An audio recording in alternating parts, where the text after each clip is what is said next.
বজ্র কণ্ঠে একসাথে বলতে পারি, নামাজিরা একমত, নামাজ যেরকম ফরজ আন আকিমুস সালাহ, নামাজ কায়েম করা যেরকম আল্লাহর হুকুম ফরজ, আন আকিমুদ্দিন, আল্লাহর দিন কায়েম করা ওই রকম ফরজ। নামাজ পড়তে যেমন বাধা নাই, ও শাসকেরা আল্লাহর জমিন আল্লাহর দিন কায়েম করতে বাধা দিতে পারবে না। আপনি সব খিচুড়ি মার্কা মুসলমান, এজন্য যা থেকে কুফর আর ঈমান একসাথে মিলে খাওয়াইতে চায়। আমরা এটা মানতে রাজি না। মুসলমান ঐক্যবদ্ধভাবে বলতে হবে, আল্লাহর আকাশ আল্লাহর জমিন, আমরা যতদিন বেঁচে থাকবো আল্লাহর জমিন আল্লাহর নিয়ম মেনে চলতে চাই। আসসালামু আলাইকুম ওয়া রাহমাতুল্লাহি ওয়া বারাকাতুহু।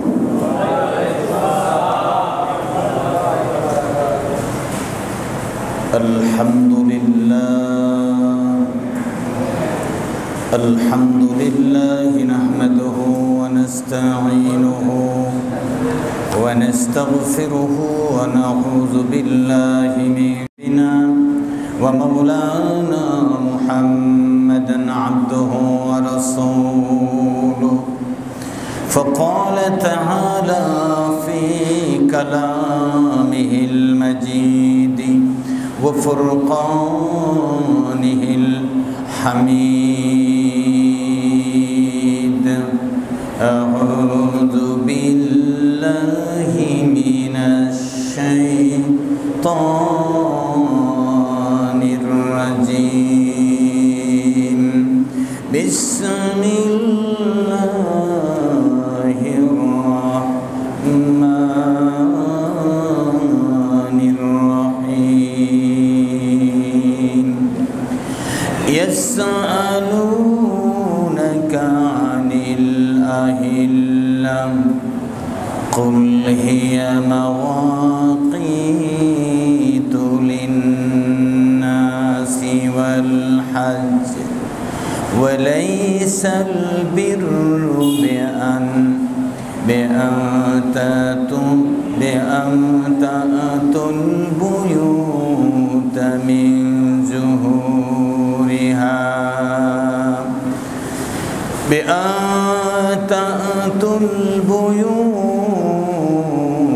من ظهورها ولكن البر من اتقى.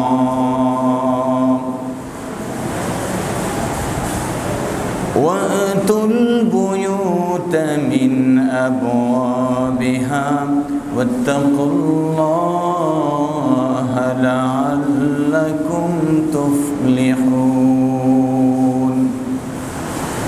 إن الله وملائكته يصلون على النبي يا أيها الذين آمنوا صلوا عليه وسلموا تسليما. اللهم صل على محمد وعلى آل محمد كما صليت على إبراهيم وعلى آل إبراهيم إنك حميد مجيد. محترم মুসলিম کرام, মহান মনিবের শাহী দরবারে শুকর গুজার করছি আলহামদুলিল্লাহ। আল্লাহ রাব্বুল আলামিনের অশেষ মেহেরবানি, আমরা তার অশেষ দয়ায় বেঁচে আছি, ঈমানের সাথে আছি। তার মহান হুকুম জুমার নামাজ আদায় করার জন্যে আমাদেরকে মসজিদে প্রবেশ করার অনুমতি দিলেন আলহামদুলিল্লাহ। পৃথিবীর রাজা বাদশাদের দরবারে ঢুকতে কত তেল পানি খরচ করতে হয়, কত কষ্ট করতে হয়, তারপরে অনুমতি জুটে না। তার ঘরে মহান রব যিনি, তার ঘরে তার মহান পবিত্রতম মসজিদে অনুমতি দিয়ে দিলেন দয়া করে আলহামদুলিল্লাহ। নবীজি সাল্লাল্লাহু আলাইহি সাল্লাম বলেছেন, যার জায়গা মসজিদে করে নিল আল্লাহ তাআলা তার জায়গা জান্নাতে করে দিলেন। আমরা আজকে যে বিষয় আলোচনা করব, বিষয়টি একটু দীর্ঘ। আলোচনা একটু লম্বা, সময় হলো কম, সংক্ষিপ্ত হলে বোঝার চেষ্টা করতে হবে। মহান আল্লাহ তাআলা বলছেন, ইয়া রাসূলুল্লাহ সাল্লাল্লাহু আলাইহি ওয়াসাল্লাম, ইয়াসআলুনাকা আনিল আহিল্লা, লোকেরা আপনাকে জিজ্ঞাসা করবে চাঁদ কি জিনিস, চাঁদ কি প্রয়োজনে, মানুষ ঘুমিয়ে থাকে, চাঁদের দরকার কি,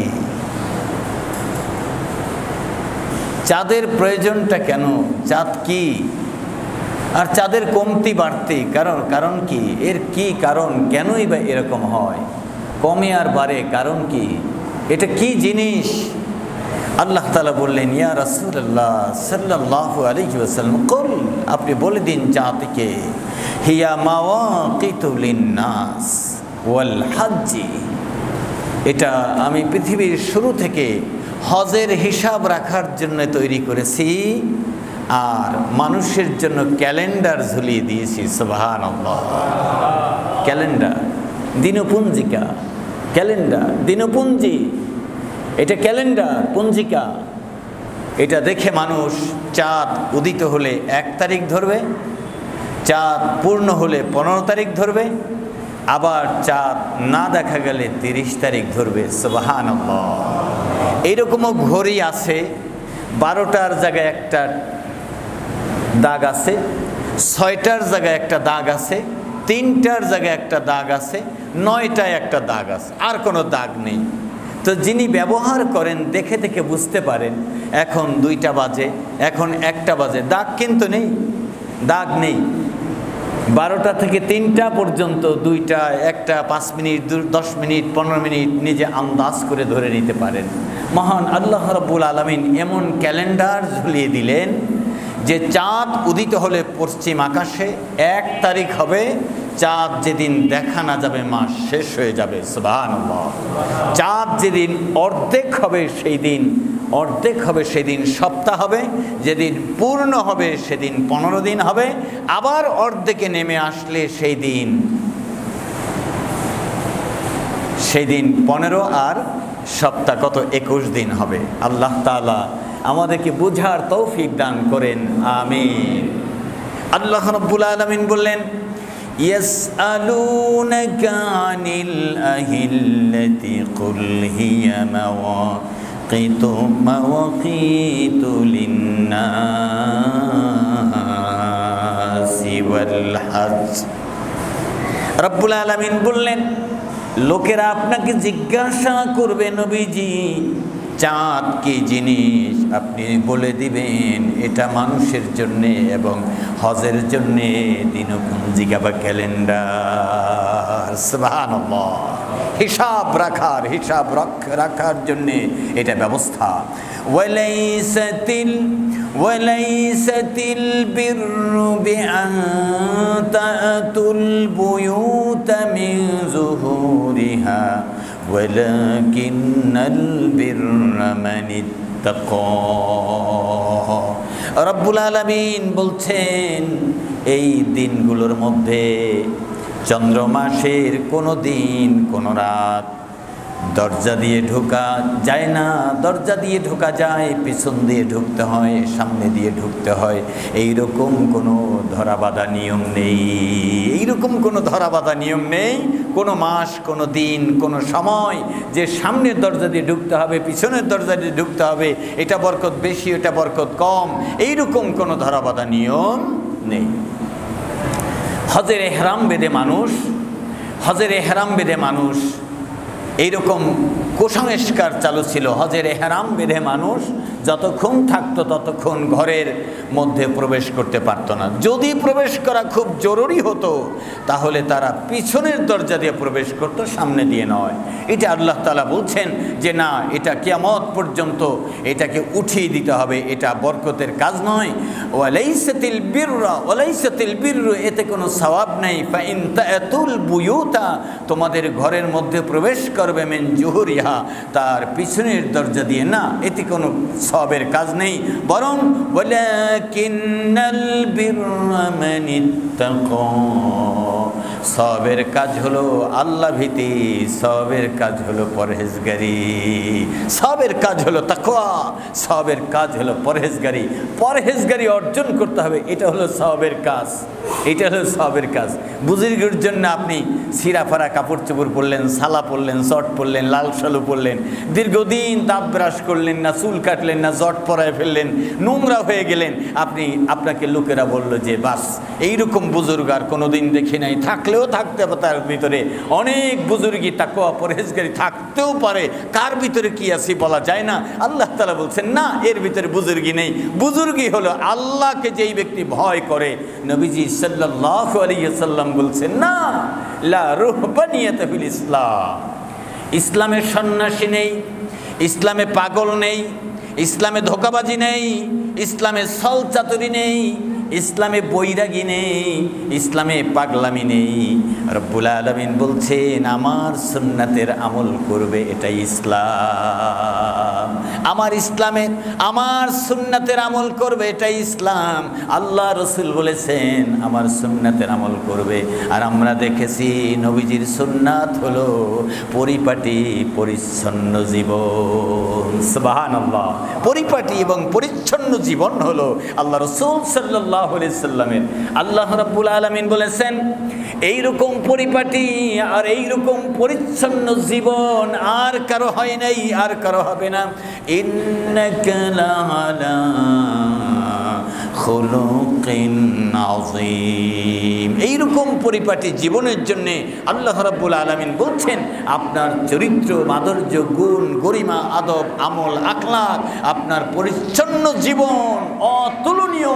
আপনি রয়েছেন উত্তম আদর্শের উপরে সুপ্রতিষ্ঠিত। সুবহানাল্লাহ। লা ইলাহা ইল্লাল্লাহ, লা ইলাহা ইল্লাল্লাহ, লা ইলাহা ইল্লাল্লাহ, লা ইলাহা ইল্লাল্লাহ, লা ইলাহা ইল্লাল্লাহ, মুহাম্মাদুর রাসূলুল্লাহ। ওয়াকাতিলু ফি সাবিলিল্লাহ। আল্লাহ রাব্বুল আলামিন বলছেন ওয়াতুল বুয়ুতা মিন আবওয়াবিহা, ঘরের যতটা দরজা আছে যে কোনো দরজা দিয়ে ঢুকতে পারবা, তাতে কোনো গুনাহ নেই। তাই এহরাম খুলে যাবে না, নিয়ত ভঙ্গ হবে না, সওয়াব কম হবে না। যতটা দরজা আছে আবওয়াবিহা, তোমাদের ঘরসমূহে ওই দরজা দিয়ে তোমরা প্রবেশ করতে পারবে। আত্তাকুল্লাহ, আর কুসংস্কার মানবে না, শিরিক মানবে না, বেদাত মানবে না। এ ব্যাপারে আত্তাকুল্লাহ, আল্লাহকে ভয় করে চলবে। লাআল্লাকুম তুফলিহুন, আল্লাহ তাআলা বলেন আমার আশা তোমরা সফলতার পথ বেছে নিবে। আমার আশা তোমরা সফলতার পথটাই বেছে নিবে। ওয়াকাতিলু ফি সাবিলিল্লাহিল্লাযীনা ইউকাতিলুনাকুম ওয়ালা তা'তাদু। ইহরাম বাঁধার পরে, খবরদার, ইহরাম বাঁধার পরে তোমরা যুদ্ধ করবে না, যুদ্ধ করবে না। ইহরাম বাঁধার পরে যুদ্ধ করবে না। তবে হ্যাঁ, যদি কাফেররা তোমাদের বিরুদ্ধে যুদ্ধ করে তাহলে ছাড় দিবা না, ছাড় দিবে না, তোমরাও যুদ্ধ করবে। কাফেররা তোমাদের বিরুদ্ধে যেই মানের যুদ্ধ করে তোমরাও সেই মানের যুদ্ধটাই করবে। ওয়ালা তা'তাদু, খবরদার ইহরাম অবস্থায় তোমরা সীমা লঙ্ঘন করবে না, সীমা লঙ্ঘন করবে না, যুদ্ধ করবে না। তবে হ্যাঁ, যদি তারা যুদ্ধ করে তাহলে তোমরা যুদ্ধ করবে, সীমা লঙ্ঘন করবে না। ইন্নাল্লাহা লা ইউহিব্বুল মুতাদিন, আল্লাহ তাআলা সীমা লঙ্ঘনকারীকে পছন্দ করেন না। এরপর রব্বুল আলামিন বলছেন খবরদার, তোমাদের জন্য এই চন্দ্র মাস হিসাব করে 12টি মাসের ব্যবস্থা করা হয়েছে। কয়টি মাস? 12টি মাসের ব্যবস্থা করে দিয়েন আল্লাহ রাব্বুল আলামিন। এই 12টি মাসের ব্যাপারে আল্লাহ তাআলা বলছেন ইন্না ইদ্দাতাশ শুহুরি ইনদাল্লাহি 12 শাহরা ফি কিতাবিল্লাহ। আল্লাহর কিতাবে। কার কিতাবে? এই কিতাব না, এই কিতাবের কথা বলা হয় নাই, কোরআনের কথা বলা হয় নাই। হ্যাঁ, এই কিতাবে আল্লাহ তাআলা দিয়েছেন। আল্লাহর কিতাবে মানে লৌহে মাহফুজে, আল্লাহর কিতাবের মানে আল্লাহ তাআলা নিজের যে দুনিয়া পরিচালনা, দুনিয়ার সব মাখলুক পরিচালনার যে কিতাব, পৃথিবীর শুরু হওয়ার সেই সময় যে কিতাব, আল্লাহ তাআলার দপ্তর, সেই দপ্তরে লেখা আছে তোমাদের জন্য 12 মাস নির্ধারিত হলো। সুবহানাল্লাহ। কয় মাস? 12 মাস। ইংরেজি 12 মাস, বাংলাও 12 মাস। আল্লাহ তাআলা বলছেন আমি সেই 12 মাস নির্ধারণ করেছি। কবে? রব্বুল আলামিন বলেন ইয়াউমা খালাকাস সামাওয়াতি ওয়াল আরদা মিনহা আরবাআতুন হুরুম। আমি 12টি মাস নির্ধারণ করেছি সেই দিন, যেই দিন আমি আকাশ তৈরি করেছি, জমিনও বানিয়েছি। আসমান আর জমিন আল্লাহ তাআলা যেই দিন বানিয়েছেন, ওই দিন আল্লাহ তাআলা আমাদের জন্য 12 মাস বানিয়েছেন। সুবহানাল্লাহ। আকাশ যেই দিন বানালেন, জমিন যেই দিন বানালেন, আকাশ জমিন বানিয়ে আল্লাহ সূর্য ঝুলিয়ে দিলেন, আবার চাঁদ ঝুলিয়ে দিলেন। তার মানে চাঁদ আল্লাহ তাআলা আকাশে ঝুলিয়ে দিলেন, সেইখানে 12 মাসের ক্যালেন্ডার দিয়ে দিলেন। আল্লাহ তাআলা বললেন, রব্বুল আলামিন এইভাবে বললেন ইসনা আশারা শাহরান ফি কিতাবিল্লাহ। আমার ক্যালেন্ডারে, আমার ডায়েরিতে, আমার কিতাবে আমি 12 মাস ঝুলিয়ে দিলাম। সুবহানাল্লাহ। 12 মাস ঝুলিয়ে দিলেন আল্লাহ তাআলা। এই 12 মাসের মধ্যে আরবাতুন হুরুম, এর মধ্যে 4টি মাস মহাপবিত্র। কয়টি মাস? 4টি মাস পবিত্র। এই পবিত্র 4টি মাসের মধ্যে জিলকদ, হজের আগের মাস, জিলহজ, আজকের এই দিন, আজকের এই মাস জিলহজ মাস, জিলকদ মাস, জিলহজ মাস। আজকে জিলহজ মাসের 28 তারিখ। আর মাত্র 2 দিন পরে এই বছর শেষ হয়ে যাবে। 2 দিন পরে শেষ হয়ে যাবে। ইংরেজি কত সাল চলে বলতে পারেন? ইংরেজি কত সাল চলে? 2024 সাল চলে। যদি ইংরেজি সাল জিজ্ঞাসা করে বলতে দেরি হয় না। আজকে কয় তারিখ চলে? জুলাই মাসের 5 তারিখ চলে, বলতে দেরি হয় না।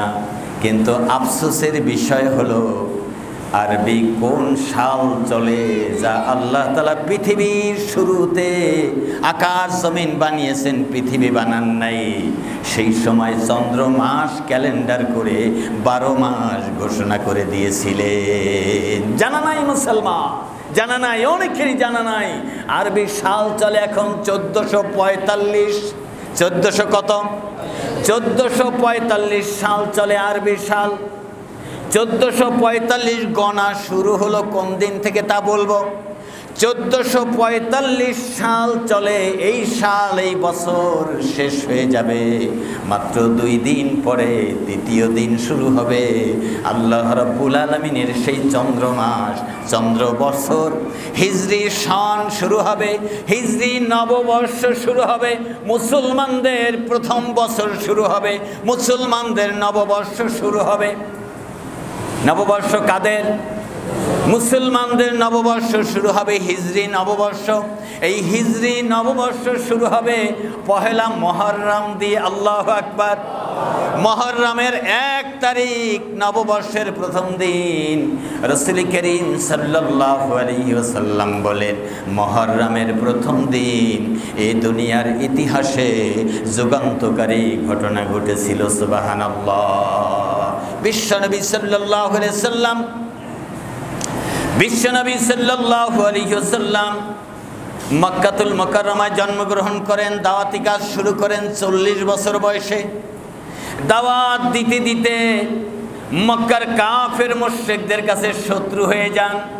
ইসলামের দাওয়াত দেওয়ার কারণে, কোরআনের দাওয়াত দেওয়ার কারণে, আল্লাহর কথা বলার কারণে, আল্লাহর বিধানের কথা বলার কারণে মক্কার কাফেরদের কাছে শত্রু হয়ে যান, মুশরিকদের কাছে শত্রু হয়ে যান। এমন একটি সময় জুলুম নির্যাতনের শেষ নাই। নবীজি কোনো জায়গায় দাওয়াত দেওয়ার জায়গা না পেয়ে শেষ পর্যন্ত চিন্তা করলেন তায়েফ চলে যায়। তায়েফে গেলেন, সেখানেও শান্তিতে দাওয়াত গ্রহণ করলো না। তায়েফের মানুষেরা আল্লাহ রসুলকে জুলুম অত্যাচার করলো, নির্যাতনের শিকার হলেন, রক্তাক্ত হয়ে গেল। নবীজি ফিরে আসলেন, নবীজিকে আল্লাহ মেরাজ নিয়ে গেলেন। মেরাজ থেকে ফিরে আসলেন, আল্লাহ তাআলা বললেন, ওপেন ঘোষণা করেন, লা ইলাহা ইল্লাল্লাহু মুহাম্মাদুর রাসূলুল্লাহ। গোপনেই চলে না, ওপেন হয়ে গেলেন। এখন কঠিন হলো নাকি সহজ হলো? কঠিন হয়ে গেল। ওপেনেই ঘোষণা করলেন, আল্লাহর জমিনে আল্লাহর বিধান চালু হবে, আল্লাহর কোরআনের আইন চালু হবে। মক্কায় আল্লাহর কোরআনের এই আল্লাহর ঘরের পাশে সাফা পাহাড়ের পাদদেশে দাঁড়িয়ে নবী মুহাম্মদ রাসূলুল্লাহ সাল্লাল্লাহু আলাইহি সাল্লাম বললেন, জাতির লোকেরা তোমরা যাই ভাবো না কেন, যতদিন পর্যন্ত আমার জীবন আছে ততদিন বলেই দিব আল্লাহর এই জমিনে আল্লাহর কোরআনের আইন চাই। মুসলমান নবীর মতে একমত নাই, এই জন্য নেতার আইন চাই, নেত্রীর আইন চাই, কোরআনের আইন যেই দিকে যাবে সেই দিকে আমরা নাই। এরকম লোক, এইরকম নামাজি, এইরকম রোজাদার, এইরকম টুপিয়ার জুব্বাল আছে না? না, না জানার কারণে, না বুঝার কারণে, ইসলামের ইতিহাসও জানে না, কোরআনের বিধানও জানে না। না জানার কারণে, না বুঝার কারণে সর্বনাশ। আরবি সালটা পর্যন্ত মুখস্থ রাখে না, বুঝেন না? আর কি মনে আছে? আরবি দিনটা মনে রাখে না, আর কি আছে? হজের মাস, হুজুর হজে তো যান নাই, তা আগামী মাসে হজে যাবেন শুনছিলাম। কি বলেন, আগামী মাসে হজ আছে? আগামী মাসে হজ আছে? তো তাহলে এটা বড় হজ না ছোট হজ গেল? এই যে গেল কয়দিন আগে বিমান গেল আর আসলো, এটা কি বড় হজ গেল না ছোট হজ গেল? হজ ইসলামের ফরজ না নফল? তার ফরজ হজ এটা কোন মাসে হয় তা জানা নাই। বিমান গেল আর আসলো, জিজ্ঞাসা করে, হুজুর এটা কি বড় হজ গেল না ছোট হজ গেল? হজ বড় হজ আর ছোট হজ কি? এটা হজ, হজই হজ। সারা বছর হজ হয় না, বছরের জিলহজ মাসের 5 দিন হজ হয়, আর বাকি সারা বছর উমরা হয়। সারা বছর কি হয়? উমরা হয়। হজে মিনা, মুজদালিফা, আরাফায় অবস্থান করতে হয়, জামারায় পাথর মারতে হয়, উমরায় এগুলো করতে হয় না। জানা না থাকার কারণে যা হয়। সংসার জানলাম, ছেলে জানলাম, মেয়ে জানলাম, টাকা পয়সা, অর্থ সম্পদ সব জানলাম। জীবনের একটি অধ্যায়, ইসলামের 5টি স্তম্ভ জানা, জানার পরে কালিমা পড়া, না জেনে মুসলমান হওয়ার কারণে এইরকম আল্লাহর জমিনে আল্লাহর আইন কায়েম করা যে ফরজ, আমি এটা যদি ফরজ মেনে নেই তাহলেই কালিমা পড়ব, যদি মেনে না নিতে পারি কালিমা পড়ার প্রয়োজন নাই, এটা না জেনেই মুসলমান। ঠিক না বে? ঠিক। না জেনেই মুসলমান। যেরকম বড় হজ না ছোট হজ এটাই জানে না, না জানার কারণে তার মুসলমানিত্ব চলে যায় নাই। তবে ইলম অর্জন করা দরকার, দরকার কিনা? আল্লাহ রাব্বুল আলামিন রাসূল সাল্লাল্লাহু আলাইহি ওয়াসাল্লাম 10ম বছরে নবীজির কাছে মদিনা থেকে 6 জন লোক আসলেন। কয়জন? মদিনা থেকে হজ করতে এসেছেন। হজের পদ্ধতি এইরকম ছিল না, মক্কার মতোই ছিল, জাহিলিয়াতের মতো ছিল, তা বর্ণনা করব না। সেই সময় 6 জন লোক হজে এসে আল্লাহ রসুল সাল্লাল্লাহু আলাইহি ওয়াসাল্লামের কাছে ঈমান এনে কালিমা পড়ে মুসলমান হয়ে যায়। আবার 11তম বছরে, নবুয়াতির 11তম বছরে আবার 12 জন লোক আসে। 12 জন লোক মদিনা থেকে আসে। 12 জন লোক এসে আল্লাহ রসুলের সাথে দেখা করে কালিমা পড়ে ঈমান এনে মুসলমান হয়ে যায়। 12তম 12তম বছরে আল্লাহ রসুল সাল্লাল্লাহু আলাইহি ওয়াসাল্লামের কাছে মদিনা থেকে হজের মৌসুমে মদিনা থেকে 70 জন পুরুষ আর 2 জন মহিলা আল্লাহ রসুলের কাছে গোপনে রাতের আধারে মিনার ময়দানে আল্লাহ রসুলের সাথে দেখা করে 70 জন পুরুষ আর 2 জন মহিলা আল্লাহ রসুলের কাছে কথা দেয় আর কালিমা পড়ে তারা মুসলমান হয়ে যায়। নবীজির সাথে যখন এক জায়গায় বসে কালিমা পড়ার পরে সব কিছু মক্কার অবস্থা জানতে পারে তারা, জানতে পেরে কথা বললেন, কথা দিলেন, ইয়া রাসূলুল্লাহ, ইয়া হাবিবাল্লাহ।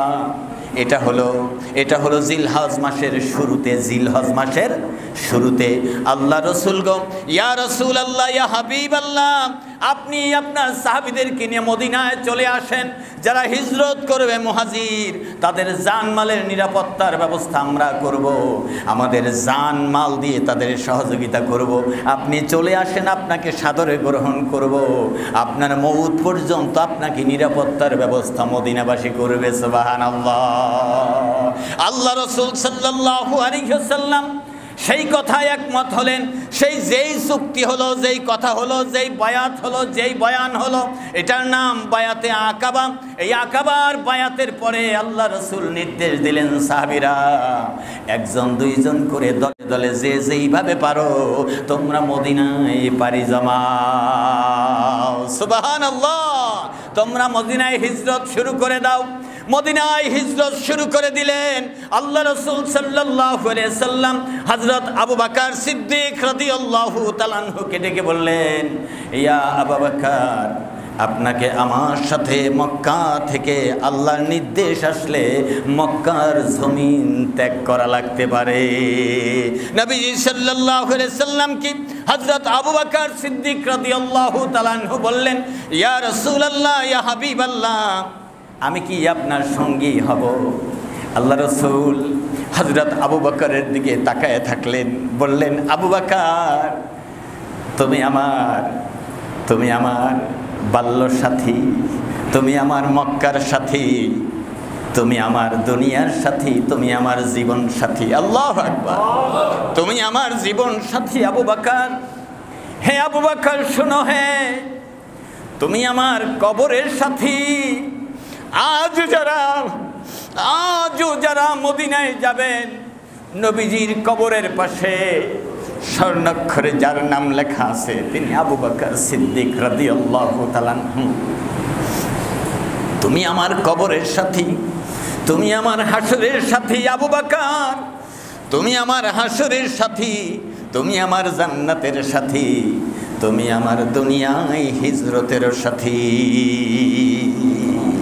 আল্লাহ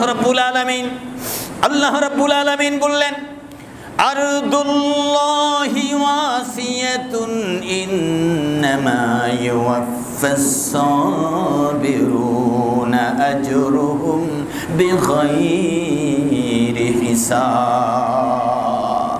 আল্লাহর জমিন ছোট না বড়? ছোট না বড়? আল্লাহ বলছেন আরদুল্লাহি ওয়াসিয়াতুন, আল্লাহর জমিন প্রশস্ত। কে বলেছেন? ইন্নামা ইউওয়াফাস সাবিরু আজরুহুম বিগাইরি হিসাব।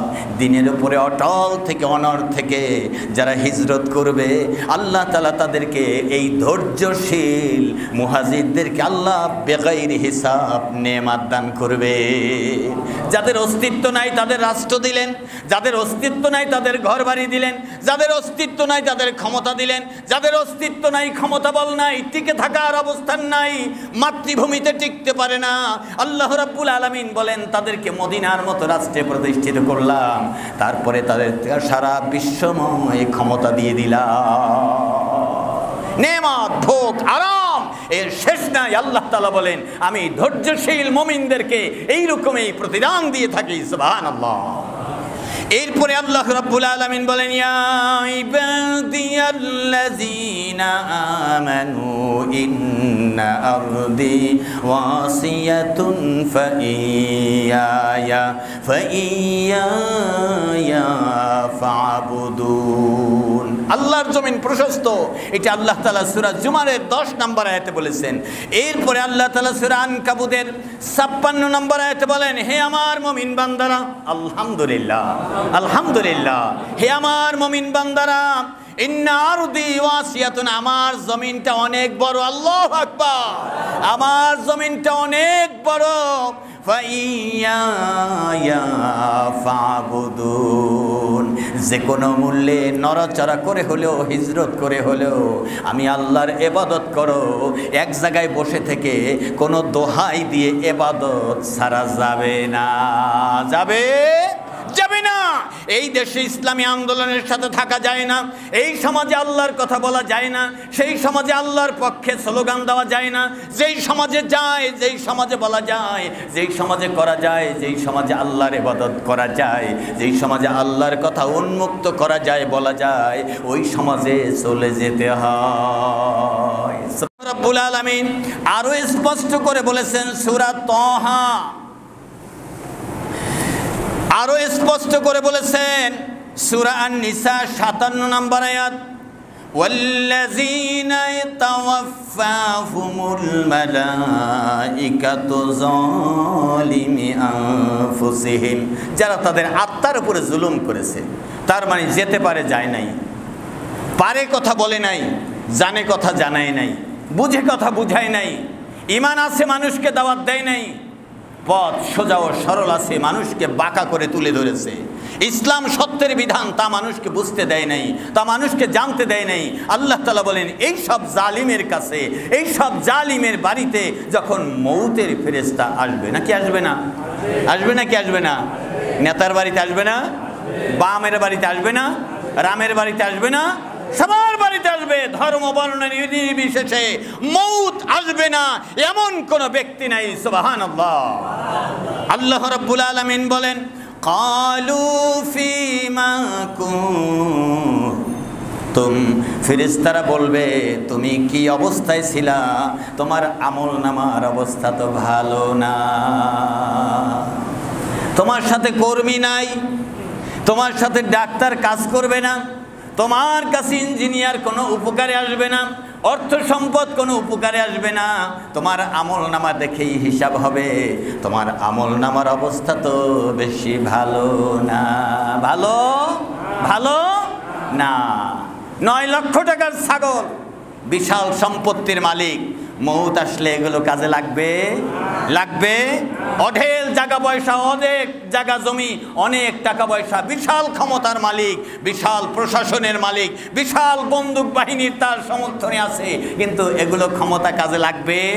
আল্লাহ তাআলা বলেন, আল্লাহ রাব্বুল আলামিন বলেন, ক্বালু ফীমা কুনতুম, ফেরেশতারা জিজ্ঞাসা করবে, আমল নামাজে ভালো না, তুমি যেই এলাকায় যেই দেশে ছিলা ওই অবস্থা কেমন অবস্থায় ছিলা? উনি মনে করবে আমি আর ফেরেশতা আর কেউ নাই, আর কিছু জানি না। ফেরেশতা কিছু জানে না, কারণ এই ফেরেশতারে কখনো দেখি নাই, গোপন খবর এনারা জানেন না। শেষ পর্যন্ত বলবে, ক্বালু কুন্না মুস্তাদাফিনা ফিল আরদ, আমি এমন একটা জায়গায় ছিলাম, আমি ছিলাম কুণ্ঠাসা, আমি ছিলাম মজলুম, আমি ছিলাম নিষ্পেষিত, নিগৃহীত। আমি ওই জায়গায় আল্লাহর কথা মানার জন্য, পালন করার জন্য পরিবেশ পাই নাই। আমি ছিলাম কুণ্ঠাসা। আমি যদি ইসলামের কথা বলি তাহলে আমার কর্মীরা বলবে, দেখো নেত্রী মৌলবাদী হয়ে গেছে। আমি যদি ইসলামের কথা বলি তাহলে বলবে যে মেম্বার সাহেব হঠাৎ করে দল পরিবর্তন করছে। আমি যদি ইসলামের পথে চলি, সরাসরি যদি আল্লাহর কথা মেনে চলি, কোরআন দেখে যদি চলি, হাদিস দেখে চলি, ইসলাম দেখে যদি আমি চলি, তাহলে মানুষ আমাকে আগামীতে আর নির্বাচিত করবে না। তাহলে আমি মজলুম হয়ে আসি, আমি কুণ্ঠাসা হয়ে আসি। এই অজুহাত দেখিয়ে আল্লাহ তাআলা বলবেন, মৌতের সময় এই অজুহাত দেখাবে যে কুন্না মুস্তাদাফিনা ফিল আরদি, আমি যেই জায়গায় ছিলাম আমি খুব দুর্বল হয়েছিলাম, চারিদিক থেকে কুণ্ঠাসা হয়েছিলাম।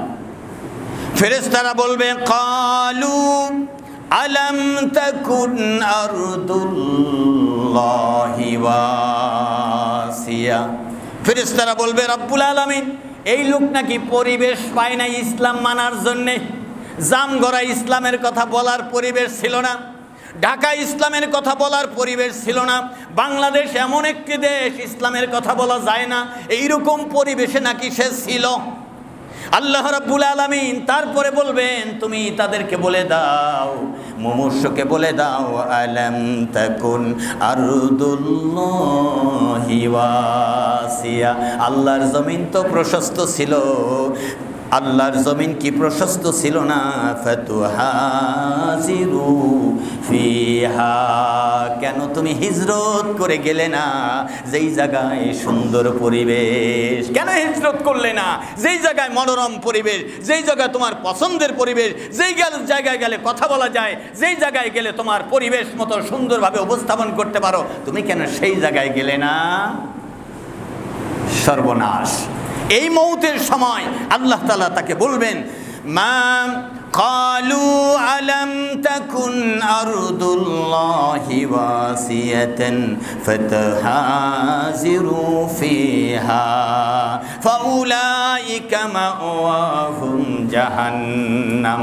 আল্লাহ তাআলা বলবেন, ফেরেশতারা বলে দাও, তোমার আর হিসাব করতে হবে না, হিসাব আর মিলাতে হবে না, সব হিসাব মিলানো আছে, অতএব তুমি জাহান্নামী, তোমার ঠিকানা জাহান্নাম। নাউজুবিল্লাহ। মৃত্যুর সময় আযাব শুরু হয়ে যাবে, মৃত্যুর সময় আযাব শুরু হয়ে যাবে। এখন কি আমাদের মৃত্যুর সময় নাকি খানিকটা সময় রিল্যাক্স আসি কি না? খানিকটা সময় রিল্যাক্স আসি। তাহলে এখনই আমাদের মোড়টা ঘুরিয়ে দিতে হয়, বিবেকটা ঘুরিয়ে দিতে হয়, ইমানটাকে ঘুরিয়ে দিতে হয়। এখন থেকেই আল্লাহর পথে চলবো।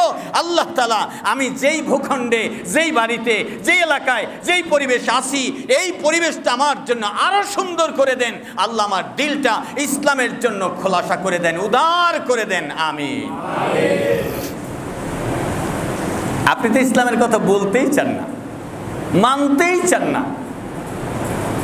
হুজুরকে দলীয় হুজুর মনে করেন, আর কিতাব অন্য কিতাব মনে করেন। কি কিতাব মনে করেন তা আমার জানা নাই।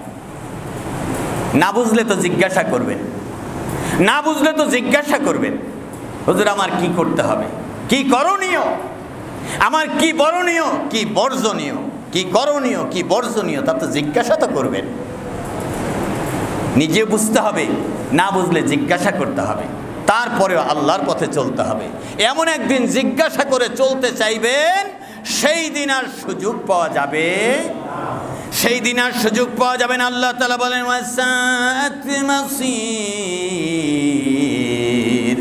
এটা হলো সবচাইতে নিকৃষ্ট স্থান জাহান্নাম। সেই জাহান্নাম হবে ঠিকানা যারা নিজেরা জুলুম করেছে কাফেরদের সাথে, আদা কাফেরদের সাথে, মুশরিকদের সাথে, আদা মুশরিকদের সাথে মিলেমিশে নামাজও আছে, শিরকও আছে, নামাজও আছে, বিদআতও আছে, ইসলামও আছে, কুফরিও আছে। আল্লাহর আইনও চাই, মানুষের আইনও চাই, আল্লাহর বিধানও চাই, মন গড়া শিরিক, কুফরি, বেদাতিও চাই, আল্লাহর জমিনে আল্লাহর কথাও চাই, মানুষের কথাও চাই। এইভাবে আলাদা আলাদাভাবে না করে একসাথে মিলেমিশে খিচুড়ি অবস্থায় থেকে জীবনযাপন, আল্লাহ রাব্বুল আলামিন বলছেন এটা চলবে, এটা চলবে, এটা চলবে, চলবে না, এটা চলবে না। আপনি না মুসলমান, আপনি না মুমিন, আপনি জান্নাতে যেতে চান। আল্লাহ রাব্বুল আলামিন বলছেন, ইল্লাল মুস্তাদআফিনা মিনার রিজালি ওয়ান নিসাই ওয়াল উলদানি ওয়ালা ইস্তাতিউনা হিলাতান ওয়ালা ইয়াহতাদু ওয়ালিয়াহতাদুনা সাবিলা। আল্লাহ তাআলা বললেন, হে নবীজি, আপনি আপনার সাহাবীরা হিজরত করেন, মনে আছে তো? হিজরত করেন। শিশু, অসহায়, পুরুষ, নারী, তাদের হিজরতের কোনো পথ ও পন্থা নাই। তার মানে ঘোড়া নাই, উট নাই, যাওয়ার মতো সম্বল নাই, পথের কোনো ব্যবস্থা নাই, পথও চিনা নাই। আল্লাহ তাআলা বলছেন তাদেরকে আমি হেফাজত করব, আমি তাদেরকে রহম করব, তাদেরকে ওই গুনাহ দিব না, ওই পাপ দিব না যে পাপ হিজরত না করলে হয়, যে গুনাহ হিজরত না করলে হয়। আপনারা কি মনে করেন আমাদের হিজরত করার প্রয়োজন আছে? জি, দেখি জবাবটা কি আসে। হিজরত করার প্রয়োজন নাই, কারণ নেত্রী হলো মুসলমান। নেত্রী কি? নেতারাও মুসলমান। বুঝতে চায় না, না বুঝার ভান করে থাকে মুসলমানের কাজ কি। এটা মুসলমানের কাজ কি না বুঝার ভান করে থাকে। কিন্তু আমরা যদি বজ্রকণ্ঠে একসাথে বলতে পারি, নামাজিরা একমত, নামাজ যেরকম ফরজ আন আকিমুস সালাহ, নামাজ কায়েম করা যেরকম আল্লাহর হুকুম ফরজ, আন আকিমুদ্দিন, আল্লাহর দিন কায়েম করা ওই রকম ফরজ। নামাজ পড়তে যেমন বাধা নাই, ও শাসকেরা আল্লাহর জমিন আল্লাহর দিন কায়েম করতে বাধা দিতে পারবে না। একসাথে যদি বলতে পারি, তাহলে কোরআনের সুবিধা বেশি নাকি কুফুরির সুবিধা বেশি? কোরআনের সুবিধা বেশি, সবাই সুবিধাটা নিতে চাইবে। যেহেতু আমরা খিচুড়ি মার্কা, এই জন্য খিচুড়ি মার্কা শাসনেই চায় মানুষ। আচ্ছা ঠিক আছে, আচ্ছা সবাই যেহেতু ঝালমুড়ি খাইতে চায়, রাতের বেলা আর ভাত পাকানের ঝামেলা দরকার নাই, মুড়ি মাখায় দাও, খেয়ে ঘুমায় থাকো। আর যদি পাঁচজনের মধ্যে 4জন বলতো যে আমরা ভাত না খেয়ে ঘুমাবো না, তাহলে ভাতের আয়োজন মা করতে রাজি হতেন, ঠিক কিনা? যেহেতু সবাই বলেন যে না রাতে ভাত খাওয়ার দরকার নেই, ঝালমুড়ি খেয়ে ঘুমায় থাকবো, তা ঝালমুড়ি 10 টাকার খাওয়ায় সব ঘুম পাড়ায় দিবে। যেহেতু জাতির সব খিচুড়ি মার্কা মুসলমান, এজন্য জাতিকে কুফর আর ঈমান একসাথে মিলে খাওয়াইতে চায়। আমরা এটা মানতে রাজি না। মুসলমান ঐক্যবদ্ধভাবে বলতে হবে, আল্লাহর আকাশ, আল্লাহর জমিন, আমরা যতদিন বেঁচে থাকবো আল্লাহর জমিন আল্লাহর নিয়ম মেনে চলতে চাই। আল্লাহ রাব্বুল আলামিনের রাসূল হযরত আবু বকর সিদ্দিক রাদিয়াল্লাহু তাআলা আনহুকে যখন বললেন, আবু বকর সিদ্দিক রাদিয়াল্লাহু তাআলা আনহু ওই দিন থেকে প্রস্তুত থাকলেন। ওই দিন থেকে প্রস্তুত থাকলেন। কোন সময় নবীজি ডাক দিবেন? এটা মাসের প্রথম দিকে, জিলহজ মাসের প্রথম দিকে যখন হাজিরা এসেছিল। 72 জন হাজিরা ঈমান গ্রহণ করে যায়। সেই দিন তারা মুসলমান বজ্রকণ্ঠে দাওয়াত দিয়ে যায়। নবীজি সেই দাওয়াত কবুল করেন। রাসূল সাল্লাল্লাহু আলাইহি ওয়াসাল্লামের সাহাবী, মাস শেষ হয়ে গেল, জিলহজ মাস শেষ হয়ে গেল। জিলহজ মাস শেষ হতে রাসূল সাল্লাল্লাহু আলাইহি ওয়াসাল্লাম হযরত আবু বকর সিদ্দিক রাদিয়াল্লাহু তাআলা আনহুকে বললেন, কোথায় যাচ্ছেন? হযরত আবু বকর সিদ্দিক রাদিয়াল্লাহু তাআলা আনহু জিলহজ মাসের প্রথম তারিখে ওকাজ বাজার থেকে, ওকাজ নামে একটা বাজার আছে, ওইখানে মেলাও হতো। ওকাজ বাজার থেকে 2টা উট কিনে নিয়ে আসেন। কয়টা উট? 2টা উট কিনে নিয়ে আসেন। এই 2টা উট, একটার নাম হলো কসওয়া, যেটা নবীজি সাল্লাল্লাহু আলাইহি সাল্লাম আরোহণ করেছিলেন, যতদিন বেঁচে ছিলেন এটা ব্যবহার করতেন, এটার নাম কসওয়া। আর একটা উট কিনলেন, এটার নাম আদম। এটা হযরত আবু বকর সিদ্দিক রাদিয়াল্লাহু তাআলা আনহু 2টা উট একসাথে ক্রয় করলেন। এটা লালন পালন করা শুরু করলেন। নিয়ত হলো 2 জন হিজরত করবেন। সুবহানাল্লাহ। আল্লাহর নবীজি সাল্লাল্লাহু আলাইহি সাল্লাম একসাথে যদি বলতে পারি, তাহলে কোরআনের সুবিধা বেশি নাকি কুফুরির সুবিধা বেশি? কোরআনের সুবিধা বেশি, সবাই সুবিধাটা নিতে চাইবে। যেহেতু আমরা খিচুড়ি মার্কা, এই জন্য খিচুড়ি মার্কা শাসনেই চায় মানুষ। আচ্ছা ঠিক আছে, আচ্ছা সবাই যেহেতু ঝালমুড়ি খাইতে চায়, রাতের বেলা আর ভাত পাকানের ঝামেলা দরকার নাই, মুড়ি মাখায় দাও, খেয়ে ঘুমায় থাকো। আর যদি 5জনের মধ্যে 4জন বলতো যে আমরা ভাত না খেয়ে ঘুমাবো না, তাহলে ভাতের আয়োজন মা করতে রাজি হতেন, ঠিক কিনা? যেহেতু সবাই বলেন যে না রাতে ভাত খাওয়ার দরকার নেই, ঝালমুড়ি খেয়ে ঘুমায় থাকবো, তা ঝালমুড়ি 10 টাকার খাওয়ায় সব ঘুম পাড়ায় দিবে। যেহেতু জাতির সব খিচুড়ি মার্কা মুসলমান, এজন্য জাতিকে কুফর আর ঈমান একসাথে মিলে খাওয়াইতে চায়। আমরা এটা মানতে রাজি না। মুসলমান ঐক্যবদ্ধভাবে বলতে হবে, আল্লাহর আকাশ, আল্লাহর জমিন, আমরা যতদিন বেঁচে থাকবো আল্লাহর জমিন আল্লাহর নিয়ম মেনে চলতে চাই। আল্লাহ রাব্বুল আলামিনের রাসূল হযরত আবু বকর সিদ্দিক রাদিয়াল্লাহু তাআলা আনহুকে যখন বললেন, আবু বকর সিদ্দিক রাদিয়াল্লাহু তাআলা আনহু ওই দিন থেকে প্রস্তুত থাকলেন। ওই দিন থেকে প্রস্তুত থাকলেন। কোন সময় নবীজি ডাক দিবেন? এটা মাসের প্রথম দিকে, জিলহজ মাসের প্রথম দিকে যখন হাজিরা এসেছিল। 72 জন হাজিরা ঈমান গ্রহণ করে যায়। সেই দিন তারা মুসলমান বজ্রকণ্ঠে দাওয়াত দিয়ে যায়। নবীজি সেই দাওয়াত কবুল করেন। রাসূল সাল্লাল্লাহু আলাইহি ওয়াসাল্লামের সাহাবী, মাস শেষ হয়ে গেল, জিলহজ মাস শেষ হয়ে গেল। জিলহজ মাস শেষ হতে রাসূল সাল্লাল্লাহু আলাইহি ওয়াসাল্লাম হযরত আবু বকর সিদ্দিক রাদিয়াল্লাহু তাআলা আনহুকে বললেন, কোথায় যাচ্ছেন? হযরত আবু বকর সিদ্দিক রাদিয়াল্লাহু তাআলা আনহু জিলহজ মাসের প্রথম তারিখে ওকাজ বাজার থেকে, ওকাজ নামে একটা বাজার আছে, ওইখানে মেলাও হতো। ওকাজ বাজার থেকে 2টা উট কিনে নিয়ে আসেন। কয়টা উট? 2টা উট কিনে নিয়ে আসেন। এই 2টা উট, একটার নাম হলো কসওয়া, যেটা নবীজি সাল্লাল্লাহু আলাইহি সাল্লাম আরোহণ করেছিলেন, যতদিন বেঁচে ছিলেন এটা ব্যবহার করতেন, এটার নাম কসওয়া। আর একটা উট কিনলেন, এটার নাম আদম। এটা হযরত আবু বকর সিদ্দিক রাদিয়াল্লাহু তাআলা আনহু 2টা উট একসাথে ক্রয় করলেন। এটা লালন পালন করা শুরু করলেন। নিয়ত হলো 2 জন হিজরত করবেন। সুবহানাল্লাহ। আল্লাহর নবীজি সাল্লাল্লাহু আলাইহি সাল্লাম বললেন, স্মরণীয় হয়ে থাকবে। হিজরতের প্রস্তুতি শুরু হলো মুহররমের মাসের 1 তারিখে। মুহররমের 1 তারিখে হিজরত, যেহেতু মুহররমের 1 তারিখে প্রস্তুতি শুরু হলো। হিজরি মাস গণনা মুহররম মাসের 1 তারিখে শুরু হলো। মুহররম মাস হিজরি নববর্ষের প্রথম মাস দেয়া হলো। সুবহানাল্লাহ, প্রথম মাস দেয়া হলো। এরপরে মাস গড়িয়ে গেল সফর মাসের শেষের দিকে। সফর মাসের শেষের দিকে রাসূল সাল্লাল্লাহু আলাইহি সাল্লামের বিরুদ্ধে দাওয়াত তো চলছে। রাসূল সাল্লাল্লাহু আলাইহি সাল্লামের বিরুদ্ধে নির্মম জুলুম অত্যাচার শুরু হয়ে গেল। সাহাবীদের বিরুদ্ধে জুলুম শুরু হয়ে গেল। হিজরত অনবরত চলছে, সাহাবীরা সব প্রায় চলে গেছে। এই সময় জুলুম অত্যাচারের মাত্রা বাড়িয়ে দিল। এমন একটি সময় আল্লাহ রাসূল সাল্লাল্লাহু আলাইহি সাল্লামের দুশমন আবু জেহেল দারুন নদওয়ায় বৈঠক ডাকলো। কোথায়?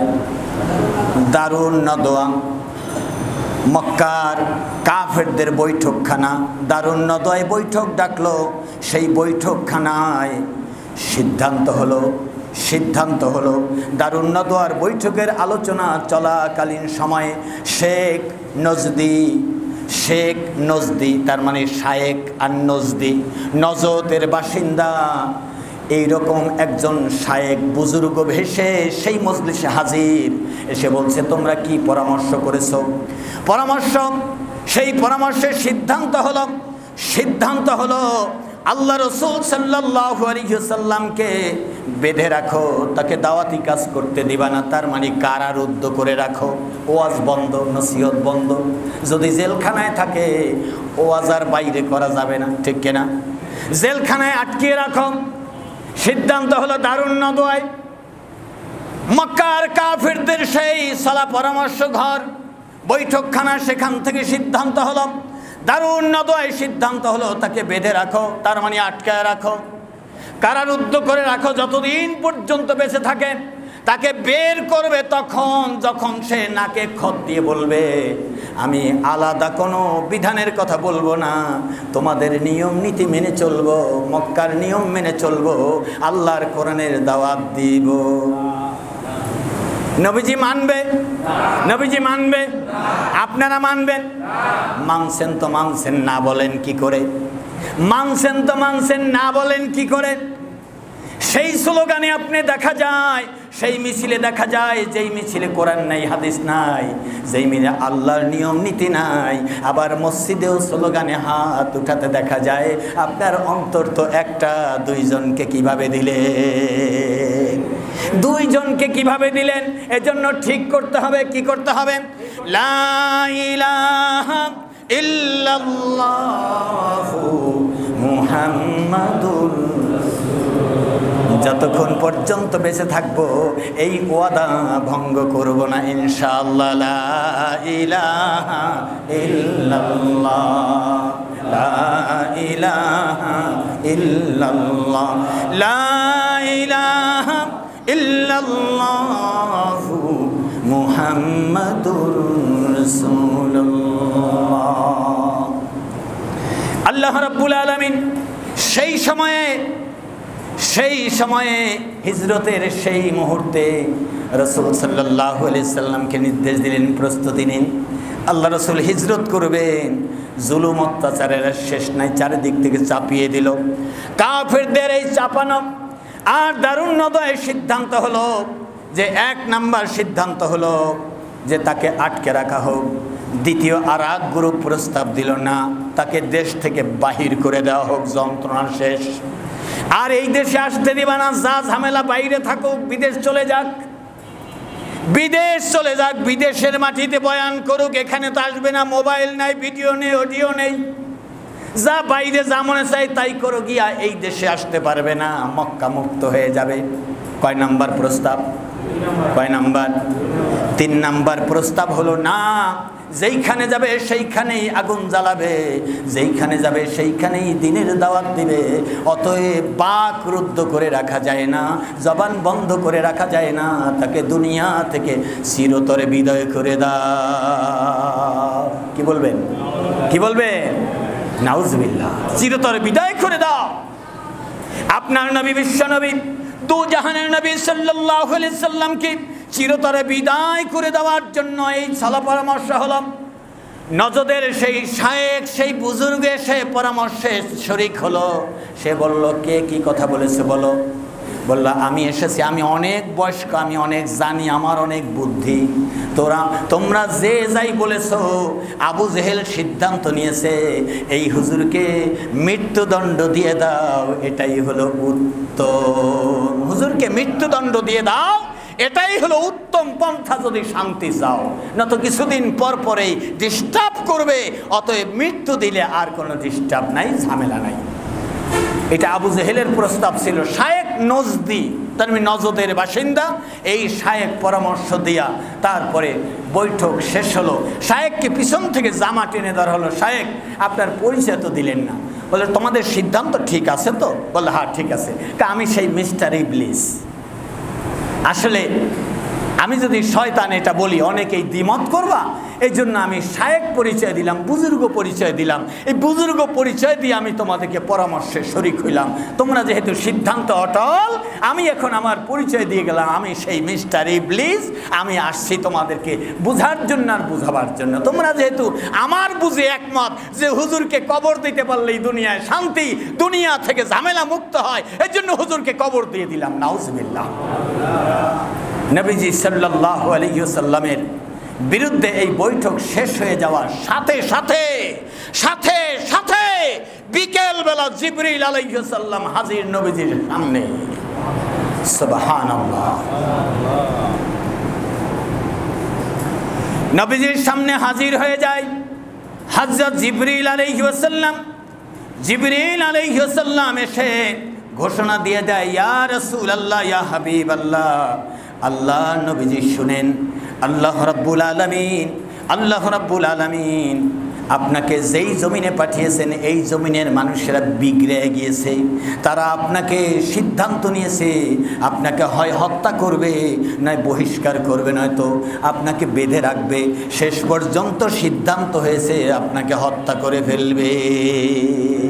নাউজুবিল্লাহ। শেষ পর্যন্ত সিদ্ধান্ত হয়েছে আপনাকে তারা হত্যা করে ফেলবে। ইয়া রাসূলুল্লাহ সাল্লাল্লাহু আলাইহি সাল্লাম, অতএব আপনি এইখান থেকে খুব তাড়াতাড়ি করে হিজরত করেন মদিনায়। হিজরত করেন কোথায়?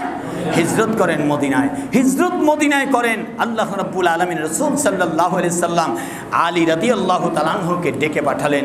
আলী আসলেন, তারপরে বলেন, আলী এই যে সম্পদগুলো তুমি নাও, আর আমার চাদরটা নাও, চাদর গায়ে দিয়ে শুয়ে থাকবে। 100 অথবা 70 জন শত্রু অস্ত্র শস্ত্র নিয়ে, ধারালো তরবারি নিয়ে ঘরের চারিদিকে বেষ্টনী দিয়ে দাঁড়ায় আছে। নবীজি ঘুমাইলেই আক্রমণ করবে, ঘুমন্ত নবীকে আক্রমণ করবে। নাউজুবিল্লাহ। অবস্থা কঠিন না সহজ? কঠিন না সহজ? কঠিন অবস্থা। নবীজি তো সংবাদ জানেন নাকি জানেন না? নবীজিকে আল্লাহ তাআলা বলছেন বিছানায় গা দিবেন না, বিছানায় গা দিবেন না, হিজরত করবেন। হযরত আলী চাদর গায়ে দিয়ে শুয়ে পড়লেন, নিশ্চিত তিনি শহীদ হয়ে যাবেন। কিন্তু আল্লাহ রাসূল বললেন, আলী আমি তো হিজরত করে যাব, তুমি সকালবেলা সবার আমানত বুঝিয়ে দিবা। আলী নিশ্চিন্ত, অর্ধেক নিশ্চিত হলেন যে আমানত যেহেতু বুঝিয়ে দিতে বলেছেন, আমার তো মৃত্যু হচ্ছে না। আলী রাদিয়াল্লাহু তাআলা আনহু চেহারার দিকে তাকিয়ে আমার নবী বিশ্বনবী সাল্লাল্লাহু আলাইহি সাল্লাম ইরশাদ করলেন, ইয়া আলী ইন্নাকা, হে আলী নিশ্চয়ই তুমি, লান তামুতু হাত্তা আহমারাত, ততক্ষণ পর্যন্ত তোমার মৃত্যু হবে না যতক্ষণ পর্যন্ত লাল না হবে। লেহিয়াইকা লেহিয়াইকা, তোমার দাড়ি মোবারক যতক্ষণ লাল হবে।